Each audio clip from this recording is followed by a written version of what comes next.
as mentioned, I was born in a refugee camp, and we got to the United States, and the first language I learned was English. Started school, I started learning English, and soon thereafter, English technically became my first language, but it never felt like my first language. And then Farsi wasn't my first language, so I always felt kind of torn apart and confused with what was my primary identity, what is my first language.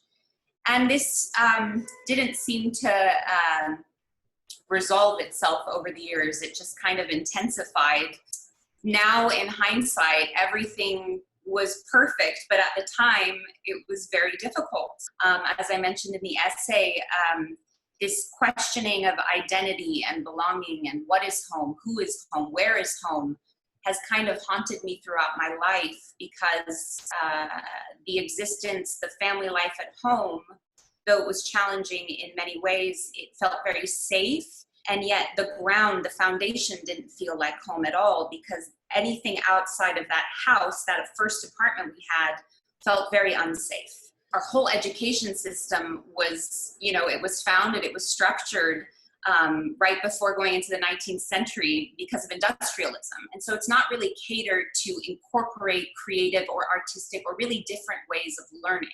And so I kind of learned that myself when I found music, because that was the first time in my life that I felt a sense of belonging, because there was no race, there was no language, it was just sound and harmony and timeless. So this kind of neutral ground allowed me to start finding or identifying for myself, rather than needing something else or someone else to identify for me. I found my way, I lost my way, and I'm still finding my way and losing my way. This is something that never ends. Something that I want to talk about here today is the toolbox, are the tools that I draw from, and the things that give me a sense of grounding and security, even when, am I allowed to swear? No, things are fucking crazy right now. Every single person on this call, I'm sure something that amplifies the chaos, the pandemonium, is a sense of not only being trapped in our homes, in our apartments, but also having like this longing, a pining for collaboration and for connection outside of just the screen. And I want to talk a little today about how we can dive into different worlds ourselves, how we don't really, sure, we need connection, we need each other, but there are certain things we can do within ourselves in reflecting in ourselves and working with the things that already exist within us that can help us go deeper and see deeper and feel deeper. Today we're going to explore intelligence from a kinesthetic point of view, from a movement and sonic and emotional. There are ways to pull out the creative genius in what looks like nothing. And I hope some of these exercises give you access to that, to never judge yourself for maybe writing something simple down. It's all brilliant, because all you're responsible for is getting it out, getting it onto the page, having your own big bang of ideas and exploding the stars, and later we zoom out and constellate. We make sense of them in the form of whatever they may be. What I want to encourage for myself and all of us is to continue to remind each other and ourselves that if it's not working, approach from a place of curiosity rather than judgment. When I read a script, or when I read a book, or when I watch a film, or when I go to the ballet, or when I listen to something on the radio, is I want to hear that person. I want to hear the speakers of their selves into their music, into their writing, I want to be privy into a private experience that is unique. And so the more that we're able to own what is different, we're able to own what is maybe not conventional without trying to find it. Also, there's so much dynamicism, there's so much value and gold in what is simple, and so it's all of it.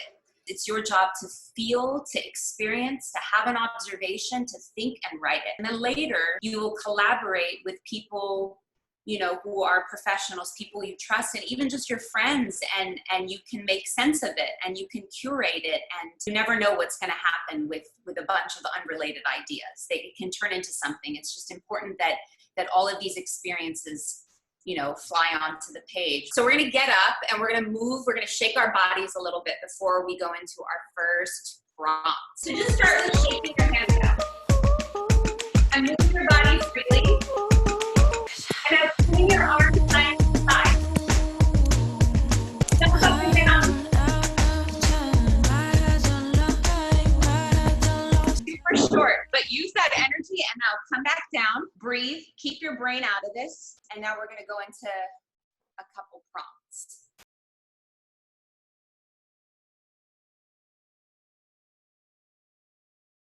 Yes. Man, I wish we were best friends when I was growing up.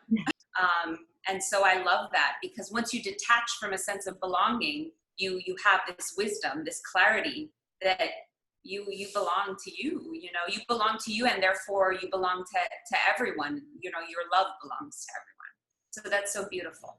And isn't it crazy how even with these, you know, a more magnified sense of isolation, you know, being distant and everything, the noise still seems to be louder than ever. And how can we strive to find tools and voices and support nets that encourage us to move in that direction? How wise of you to already know that, to see what it means to belong for you. And so now you know that's the goal. So what do I need to do to get there? What do I need to do, not to get there, but to embody more and more of this in myself as a practice? Because you never get anywhere. You just, it's all a rehearsal, right? Life is all a rehearsal of what you want to be.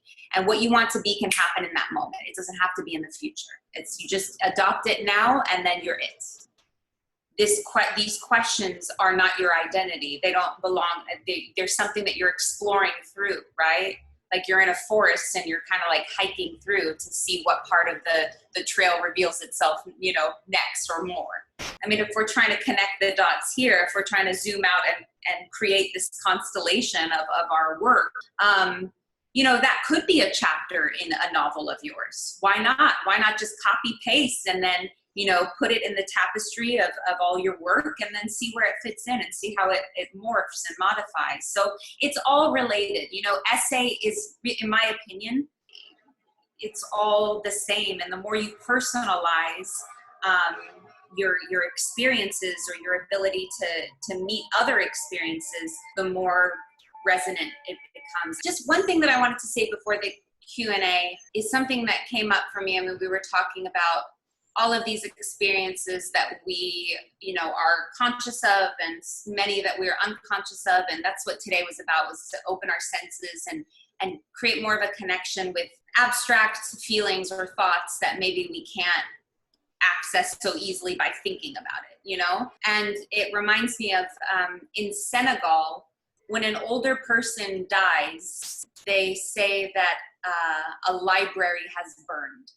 And what that means is, sure, all of their knowledge has burned, but all of their experiences. So I love that image of all of us being, you know, a lexicon, a library of life, and us being so open as you have been today in sharing parts of our vocabulary, of our experiences, in order to educate each other, you know, about our lives, but also about the breadth of experience and feeling.